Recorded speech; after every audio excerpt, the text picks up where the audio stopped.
Hello, everybody. First, I would like to wish you the best of life, the best of your health, and your safety in this very, very challenging time. I am Dr. Rogers Noguera, and I am a licensed and registered clinical psychologist.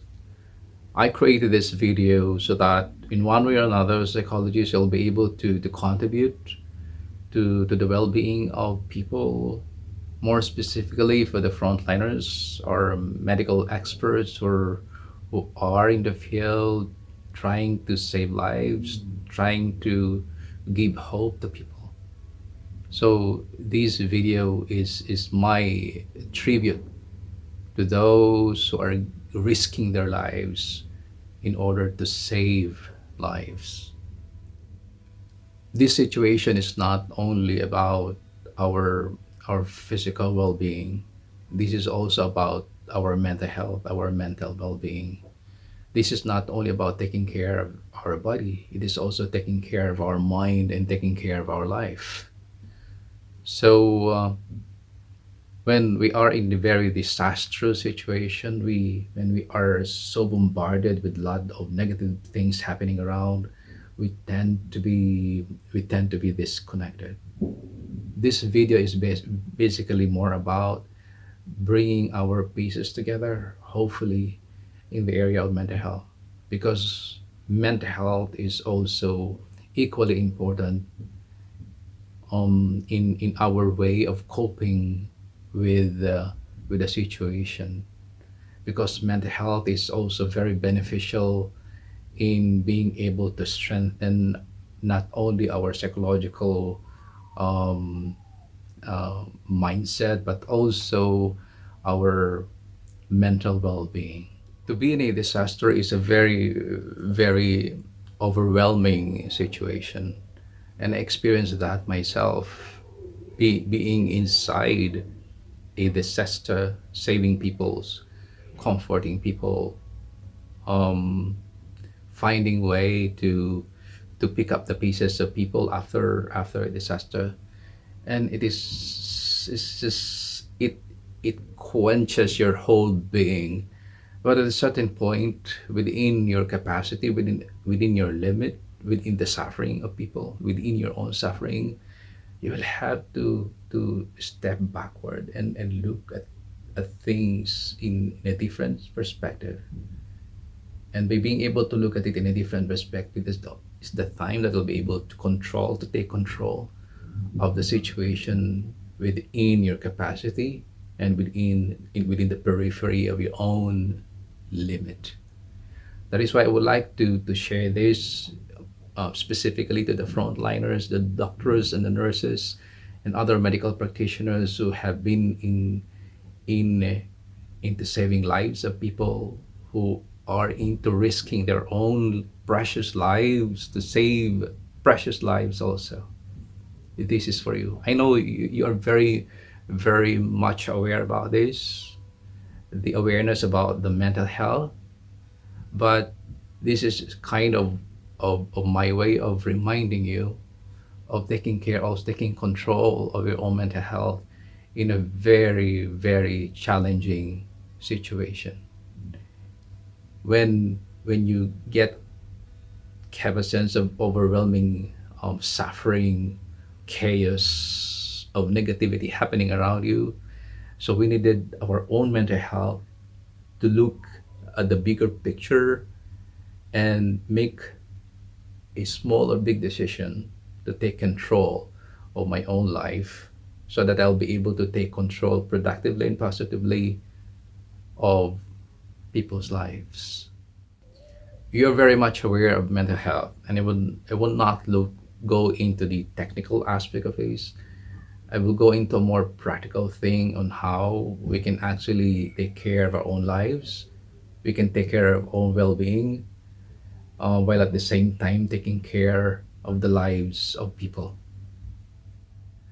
I would like to describe mental health as as a way of your life, as a way of being connected, as a way of being mindful of my own strength, being mindful of my own vulnerability, being mindful of my own capacity, and being thoughtful, being mindful of my own limit, and very importantly, and being mindful of the strength that I have within me. Sometimes I would call that your own spirituality. And this is very, very important in your important role in saving lives. There are 7 points that I would like you to remember that hopefully will shield you mentally in facing your own challenges. I mean, nobody, even for myself, I'm only talking about the natural disaster, the human-made disaster that I have encountered before. But you in the field of in the medical field in is something that probably might be unknown to you before in terms of the huge pandemic that we are facing right now. But hopefully, this video I'm talking about, this seven shield, will be able to protect you mentally and even strengthen you mentally to face those challenges, because we need you. We value your presence in our lives. We will not be able to cope with this without you. So please save your life and save your mental health. First, mental health is your physical wellness. You have to take care of your body. You have to listen to your body. Your mind might be telling you that you have to be there 24 hours or even 18 hours, but you also have your body. You always have to remember that your body is your tool in helping these people that you value, that is precious to you. But the moment the body is worn out, no matter how you think about helping people, your body will not help you anymore. So the first thing that you have to do is listen to your body.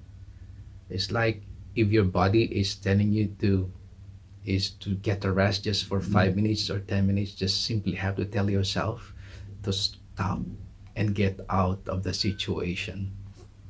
Perhaps you go to the room, you to a very secluded, very quiet room, and just be there and rest your body.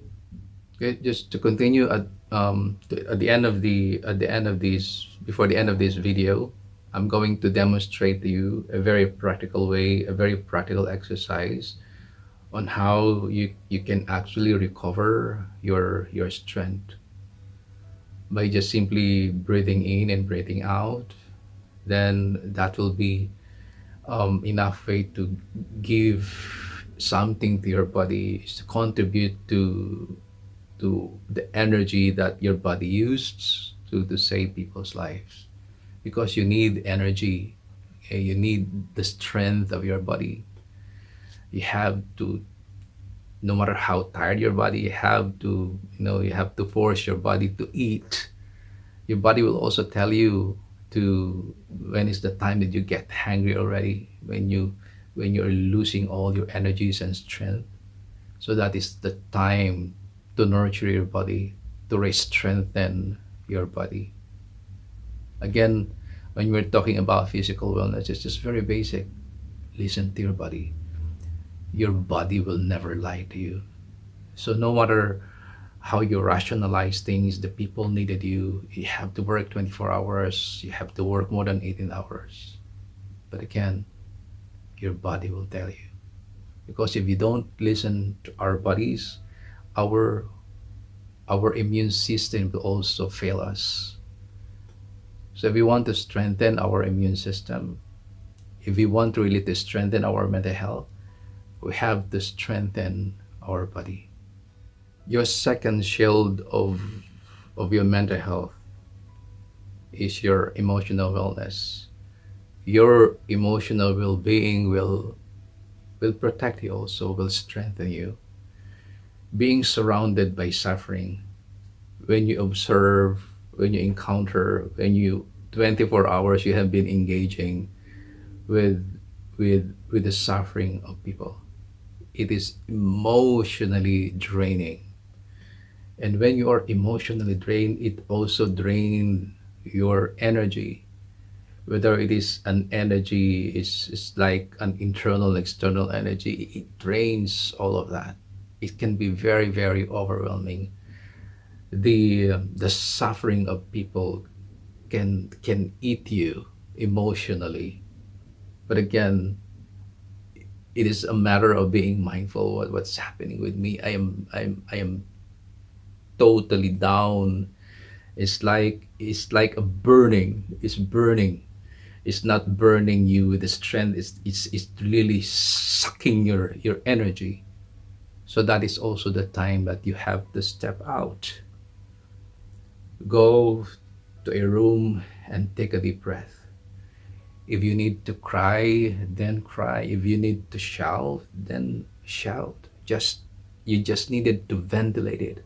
You had to bring it out. Otherwise, that negative emotions, that sorrow, that suffering, um that being upset will eat you up and eventually drain your body, the energy of your body, and drain your whole person. And if that happens, you will gonna experience the burning out. And that's the most unfortunate that will gonna happen to you.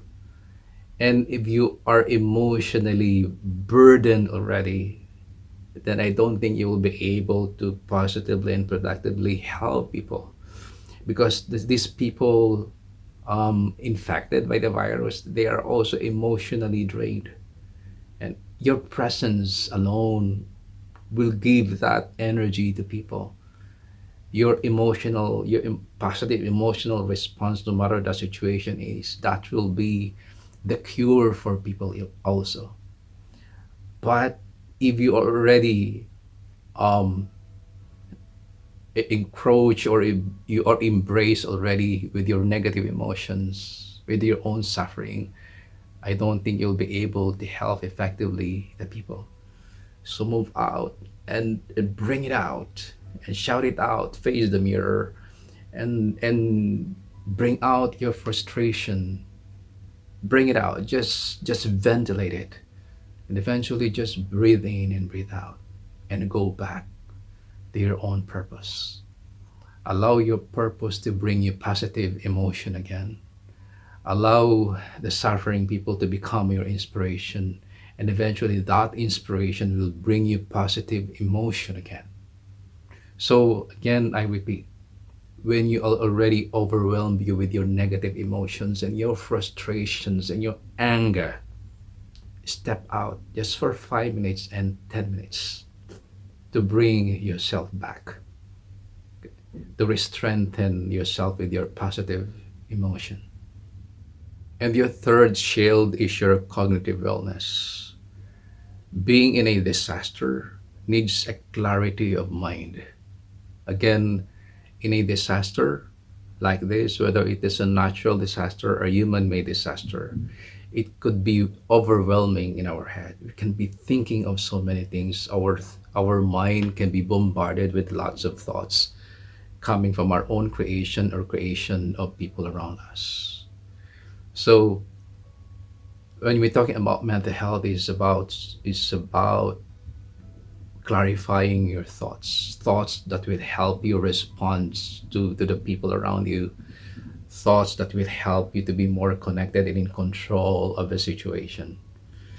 Because if you allow your thought just to go around your head without really controlling it, you might not realize it is already eating you up, especially the negative thoughts.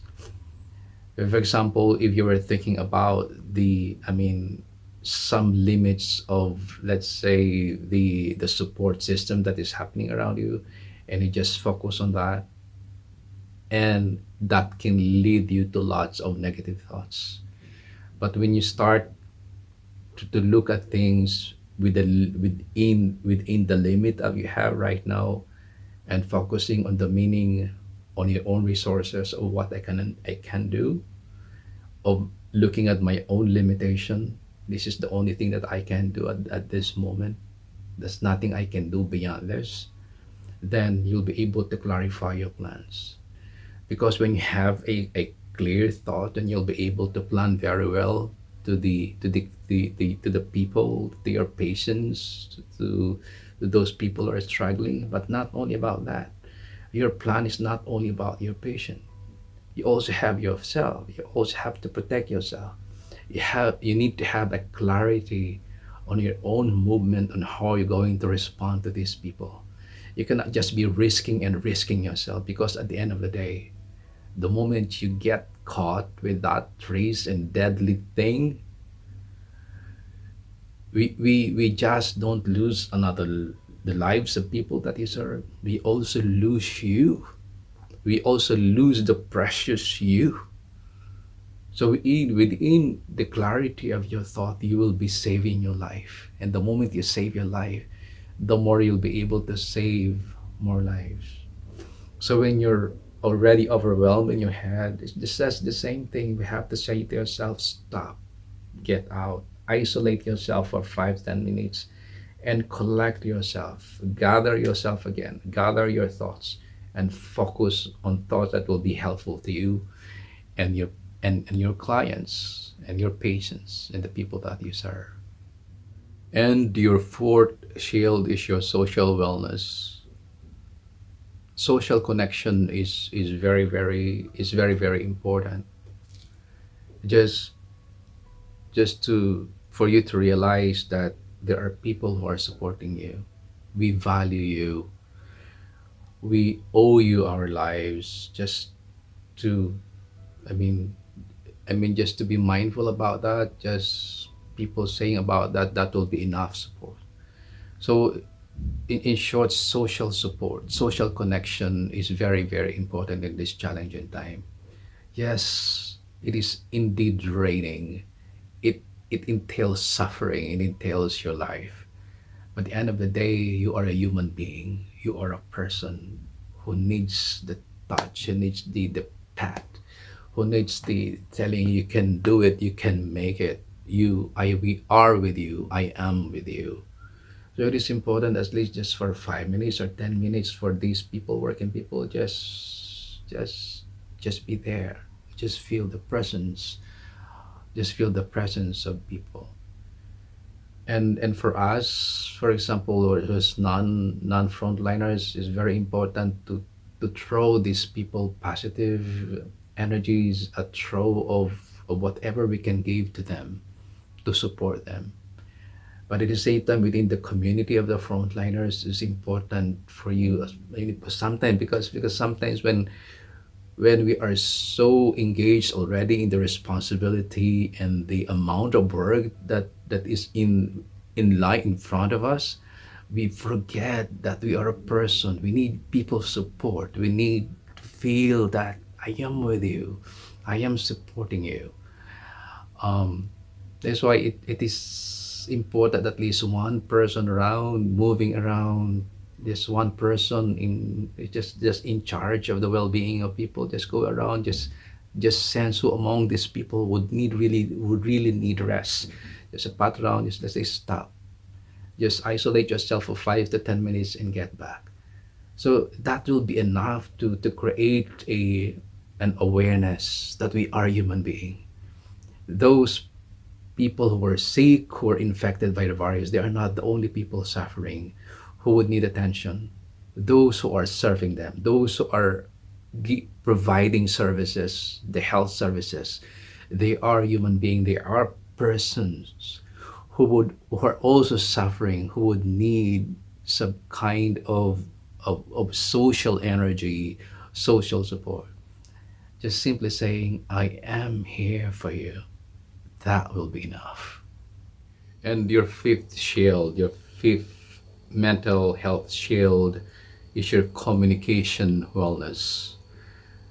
Communication wellness is very much connected to emotional wellness and the social wellness. But this is more about being able to articulate your thoughts, your thoughts and your feelings in a very constructive, in a very creative way.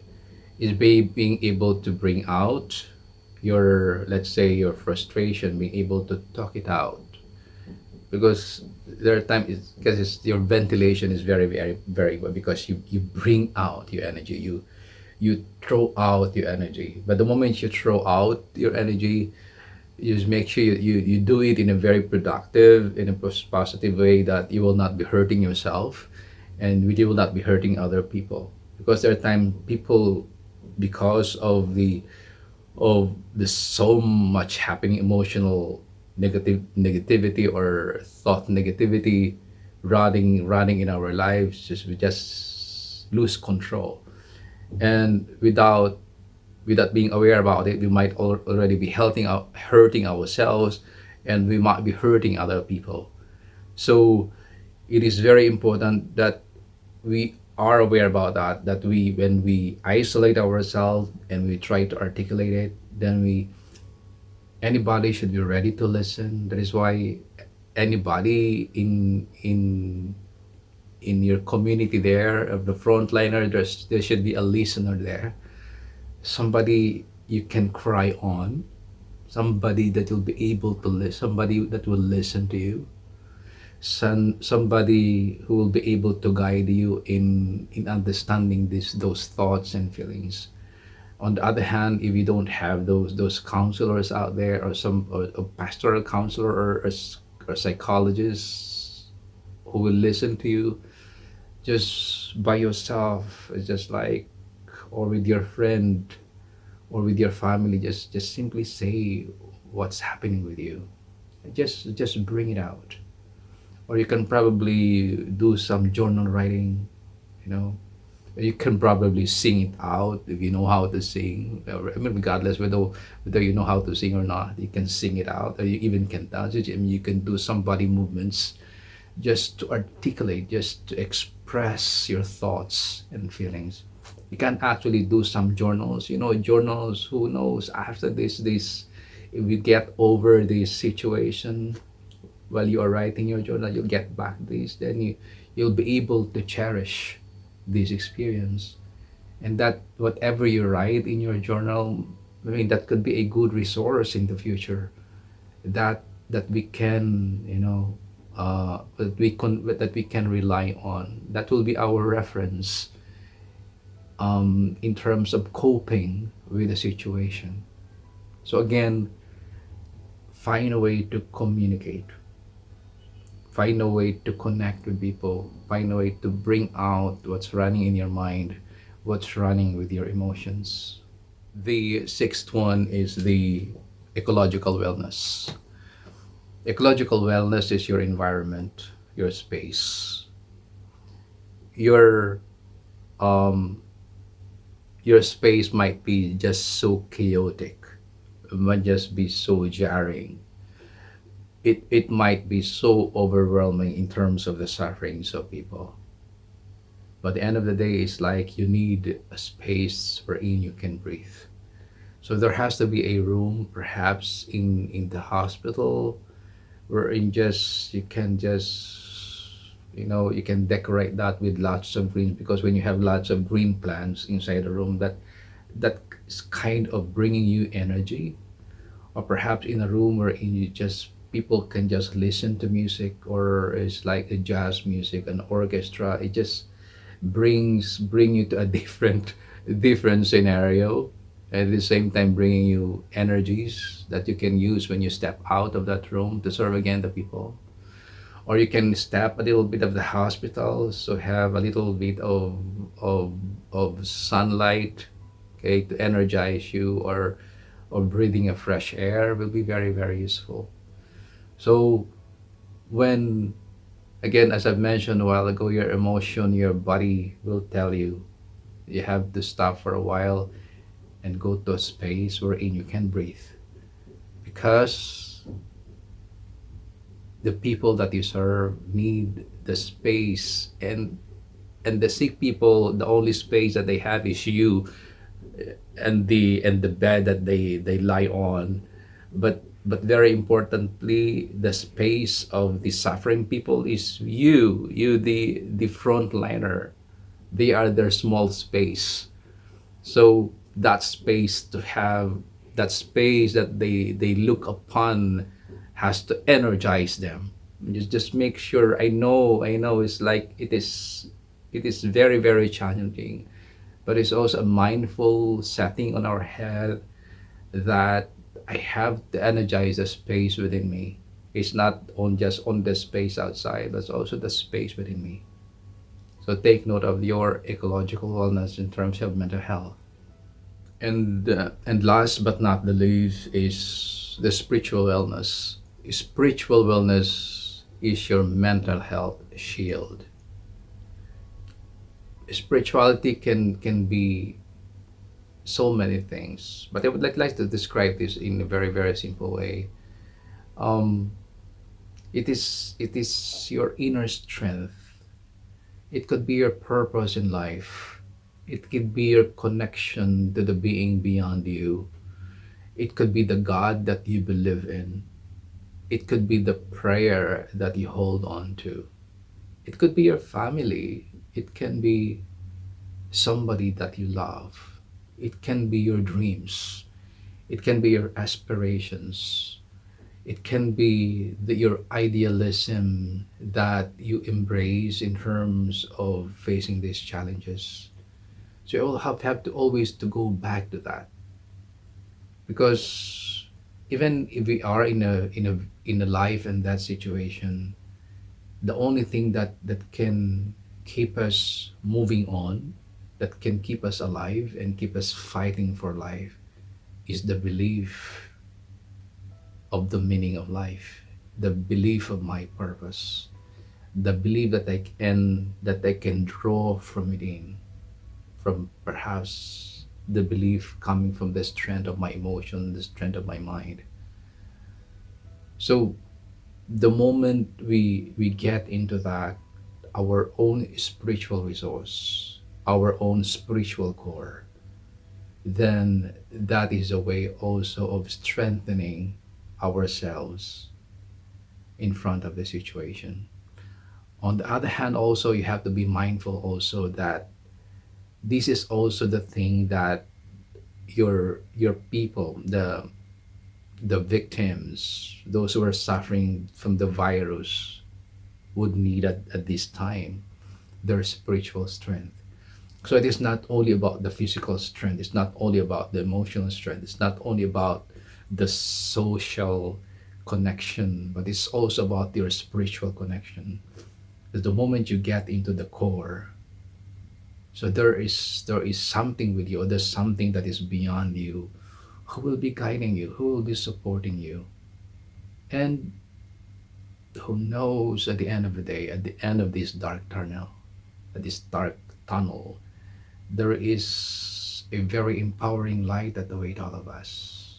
At the end of the day, it's like there is something that we're gonna learn after this, um, let's say, a very very dark experience.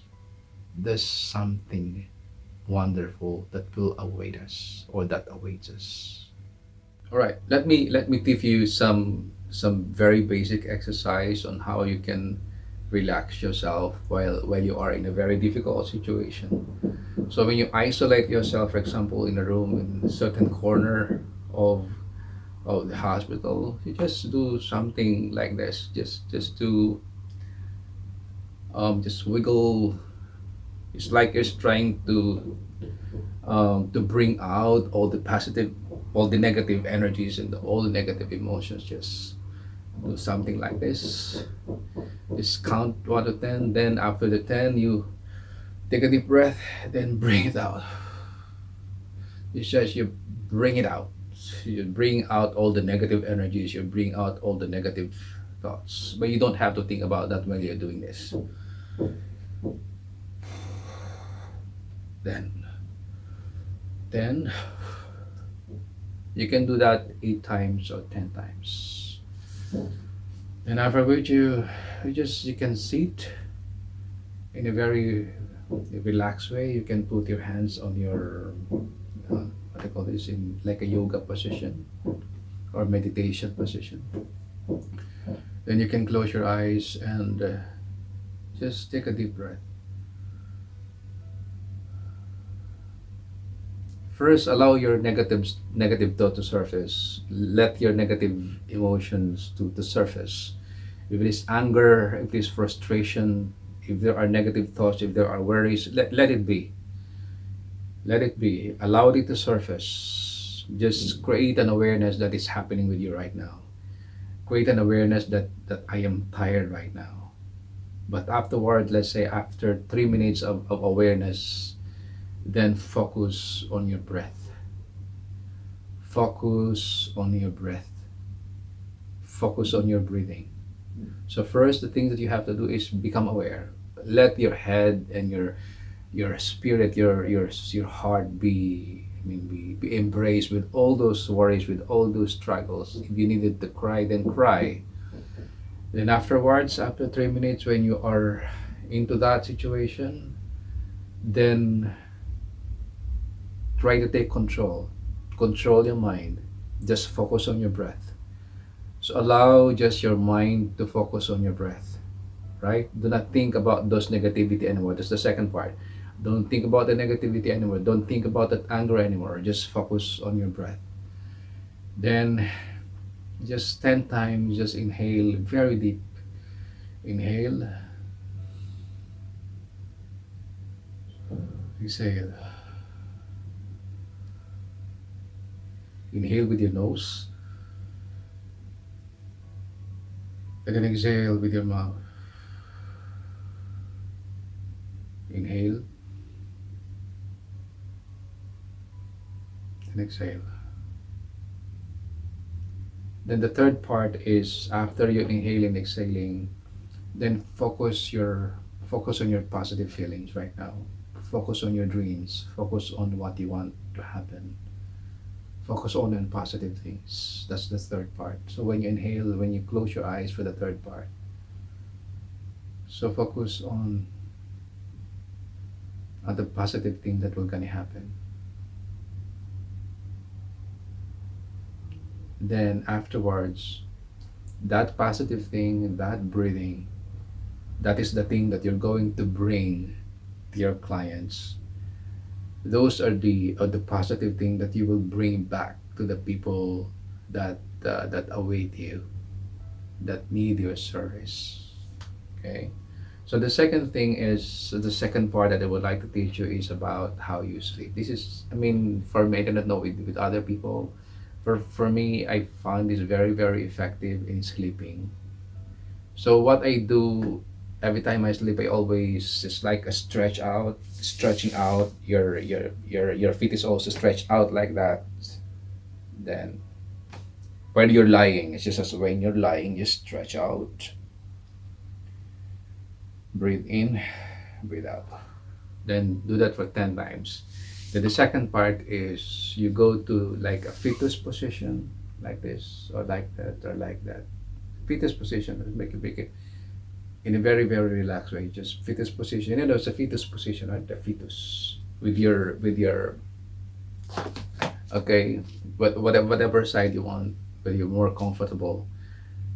Just don't think of anything. Just focus on your breath. And while you're focusing, even when there are thoughts coming in, their feeling coming in, your tiredness, your negative things, whatever, don't entertain them. Just take control of your mind and just focus on this position and focus on your breath and the inhaling. So while you are doing this position, there's the inhaling and exhaling. Inhale, exhale. And you would not even notice it. You are already asleep. You are already sleeping. Okay? So always have to remember that in a very chaotic situation, we need a clear mind. And we need to clear our body to have that clear mind. Okay? And with all this very chaotic situation, the suffering of people, it is very, very overwhelming. So for you to have a clear mind, you have to relax your body, so that when you have a relaxed body, that will strengthen your capacity to clarify your thoughts. Because when you are in a very stressful situation, the level of stress will get up. COVID-19 might not kill you, but your stress level might probably kill you. Right. So after those very simple and very basic exercise, so what you need to do is to drink a glass of water. So the thing is that we have to be mindful of nurturing our body, because the only way by which we can sustain helping, helping this suffering of the people, is to make sure that we are healthy ourselves. Because the moment you move out, you get out of this, for example, this nurturing exercise, this is the thing that you're gonna bring to your patients, that you are energized again. Because whether you like it or not, they are going to zip in your energy, and make sure you have that enough energy to give to them. It's like, it is not only your expertise that they get from you, they get from you your energy, your emotional presence, your spiritual energy, your positivity. All right, they get it from you. So it is, I'm telling you, it is really draining. That is why you really have to nourish your body. So again, at the end of this, all this chaos, all these challenges, we'll definitely have a very different perspective about you, dear people. You have changed our lives, you have protected our lives, you have given your lives. So we will always value you, we will always honor you. And you will. All right, dear people, thank you so much. Thank you for listening. And I hope in one way or another, I was able to contribute something to your own well-being, to your mental health. And like everybody, I'm wishing you all the best. May all also always be strengthened, so that you can always strengthen us. We need you. We value you. Um, you are part of our well-being. You are part of our own existence. So please take care of your life. You take care of your mental health. Bye.